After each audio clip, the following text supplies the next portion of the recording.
What is going on, guys? Jason Burke here, Styles Clash for Life, coming at you on YouTube, and today I've got some football focus. I am here to bring you the fourth video of the week, my third Steeler video in as many days. I apologize, this one is a day late, but I was on a film set filming some really cool stuff with some friends. So here I am to give you guys the day 3 / signing / undrafted free agent completion of the Steelers 2023 draft, and overall, I have to say I'm really pleased with what the Steelers have done. If you guys want to see my full Steeler review, I have the Night 1 review of the first overall pick, Broderick Jones, and I've got the Draft Day 2 reviews for Joey Porter, Keanu Benton, and the trade back, and Darnell Washington. So I've got all of the first 4 picks in the first 3 rounds in previous videos on this channel, so go check those out. I've also got an Evil Dead Rise review if you guys like movies out there. But here I am with the third Steeler draft video. I'm going to cover the round 4 pick, the 2 round 7 picks, the free agent signing we made during the draft, and also all the undrafted free agents that have been announced so far, and just give you guys a brief rundown of what I've thought of the whole draft in total. Round 4, pick 132, Pittsburgh kicks off. I would say the last of their big draft picks, right? Obviously, rounds 1, 2, and 3 are the ones you expect to make an immediate impact. Round 4, I think, is a fringe guy where he could kind of make a year 1 impact, or at least be in the rotation and be kind of considered somebody that could be a future player. I like round 4 picks. And Pittsburgh goes and keeps it all in the family as expected. This was one of the 5 guys on my wish list, and one of the guys that I most expected Pittsburgh to go after. That is Nick Herbig, the outside linebacker from Wisconsin. I like Nick Herbig's production a lot. His big knocks obviously are that he's undersized and that his moves maybe aren't as diverse as some other outside linebackers. Maybe they say he's too small for the position and they expect him to play inside. I don't think we need another inside linebacker of that type. I think we already have the kind of athletic thumper, go after the quarterback guy like a Cole Holcomb. Elandon Roberts also is somewhat similar, so I don't think Herbig fits in the inside linebacker scheme for us. He doesn't diversify us at that position, but I do like him as our third outside linebacker. He's got baby TJ Watt written all over him. Now, again, I'm not saying defensive player of the year. I'm not going to overspeak his value, especially as a round 4 pick, but both guys came out of Wisconsin. Both guys were considered kind of undervalued. Both guys were considered undersized for the outside linebacker spot, and look what TJ Watt has turned into. They've trained together before, they know each other, so Herbig is learning under the best outside linebacker in the NFL. Arguably, I think he is. But Nick Herbig here, the brother of Nate, the guard we just signed this offseason, so we have the Nick and Nate Herbig brothers. But again, Nick Herbig, extremely productive. He's very fast off the edge. He's very quick on the snap. He's jumping the snap counts really well, and he's getting off the edge very quick. And yeah, he is undersized, but he's got some good bend to him. He can take some blocks on. He's really good at getting around the edge. His moves look similar to TJ Watt. And again, I don't want to compare the two because comparing a 4th round pick that we just got to our best player is very damning, but I think Herbig has a lot of potential here to be our third outside linebacker. I mean, his competition right now is just one of the undrafted free agents that I'll talk about, and also Quincy Roche, who we had picked in the 5th or 6th round a couple years ago, let go, and then just brought back. So I think him being the third outside linebacker and providing depth at a position that needed some depth and has 2 very good guys, but the guys that are often injured, missing time. I think Herbig is a really good fit here. I think he's a Steeler player. I think he's got good lineage. I like what Herbig brings to the table. I'm going to give this pick a really good grade overall. Then Pittsburgh doesn't pick again for about 106 picks, and they have 2 picks in the kind of late 7th round. 7th round, pick 241, Corey Trice, the cornerback out of Purdue. And for the 7th round, I like this. Did we need another cornerback, especially after our signing I'll talk about? Probably not, but we did need another camp body for competition, and that's what you look for in the 7th round. You look for guys who shouldn't have fallen to the 7th, guys you can steal, who are higher valued guys, and Corey Trice was a guy that I've seen valued between the 4th and 5th rounds. He was considered to be a 4th, 5th round draft pick, and went here in the 7th, and that's a really good steal for us. He's got really good attributes physically. He's 6'3" and got 4.4 speed. So he's a tall guy. He's got some length to him, and he's got some speed to him. He's got a nice power speed mix, And while he looks a little thin, he's a bit lanky and he's physical. I like what I saw on his tape. He's someone that I knew a little bit about coming in. And while he's not the most polished, like his technique needs some work, but I think his physical attributes and his physical man pursuit off the ball, I think his playing man, his press coverage, I think those are pretty solid. I think he kind of has some similar things to Joey Porter Jr. that he has to work on in terms of like not holding before the ball gets there, getting his head around in deeper coverage to make sure that his body's staying with the receiver downfield deeper and making sure that his head gets around so there's no penalties. I think that's going to be an issue for him.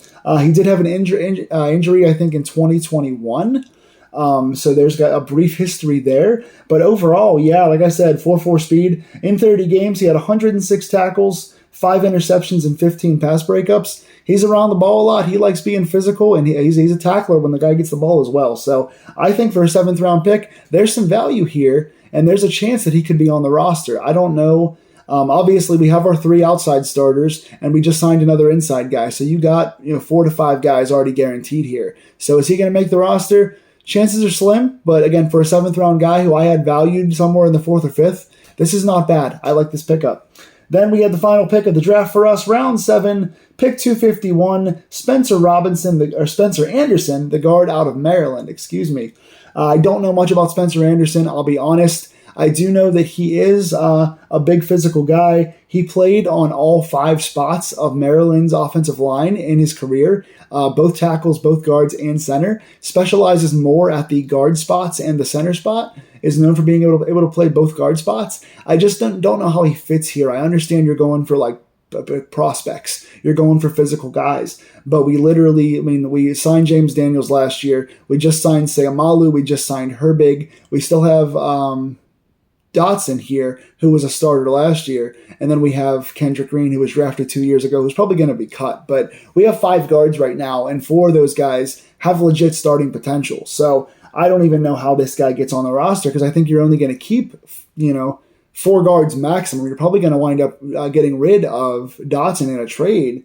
So I don't think Anderson has much of a shot to make the team here, but it'll be interesting to see more bodies in camp competing and lighting a fire under guys and seeing if he can push Kendrick Green for that last spot. So we'll see. We'll see what happens. Overall, based on the 7-round draft here, I like this draft a whole lot. Love Porter, love Benton, like trading back, love Broderick Jones, love getting Washington as late as we did, love getting Herbig as the OLB3, love getting Trace as a 4th-round or 5th-round value in the 7th.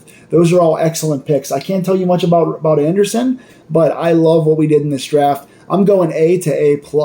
This was one of the best Steeler drafts I can remember in a long, long time. Let's talk about adding another body during the draft that Pittsburgh signed when they realized they weren't going to get something they might have needed, and that is Chandon Sullivan.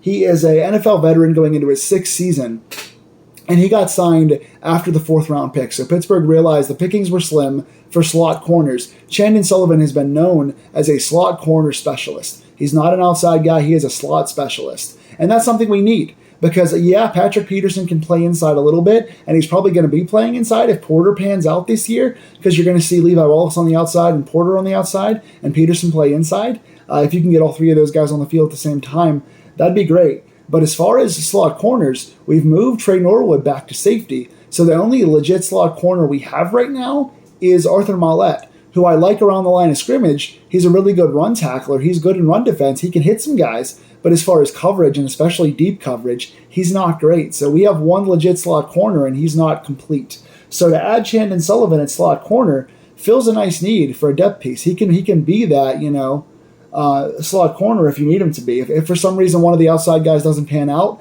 and Peterson has to play on the outside, you have Sullivan there. He's played 5 seasons so far in the NFL, was drafted by Philly, played 3 years in Green Bay, and then last year in Minnesota.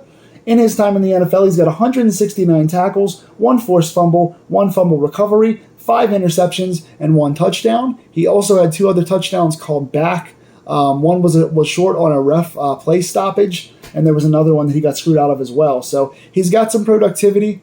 Ups and downs, has not always played great. Obviously, 3 teams in 5 years says that he's not amazing, but he's physical, he's around the ball, and he's getting some stuff done out of the slot. So he's another camp veteran to compete at a place where Pittsburgh was weak last year. Our downfield coverage and our slot coverage has not been strong the past several years. So adding a veteran body there, I think is a pretty solid pickup. I like that signing. Omar Khan strikes again. Now for the undrafted free agents, Pittsburgh, as of this recording, which is Sunday night, they have announced 7 people. There's 2 intriguing names on here. The other ones I'm not very familiar with and I don't know much about. To be honest, I'm a little underwhelmed by the class just based on first glance, but I haven't done a ton of homework. I've not been home very long this weekend. We have the return specialist, Jordan Byrd, out of San Diego State, considered one of the more dangerous special teams players and returners in the small schools in the nation here. So Jordan Byrd, adding a possible return value, a camp body as a returner, is not bad. Obviously, Calvin Austin is going to have that job if he is healthy and running at full speed. If he winds up being involved in the offense more, you've got Gunnar Olszewski, who specializes in returns, so making the team, probably not, but a camp body / preseason body / practice squad body, maybe not bad. Undersized, but very fast, and has a lot of moves in the open field. Then we have center Trevor Downing from Iowa State. I don't know much about him. Center, I think we have covered from our starter Cole. Can't think of his name right. Mason Cole. I'm tired. Mason Cole starting, and then Herbig has some center experience as the backup. So I don't know if Trevor Downing makes the team, but again, more bodies for the line, beefing up the up front to see what we have. Then we have quarterback Tanner Morgan from Minnesota.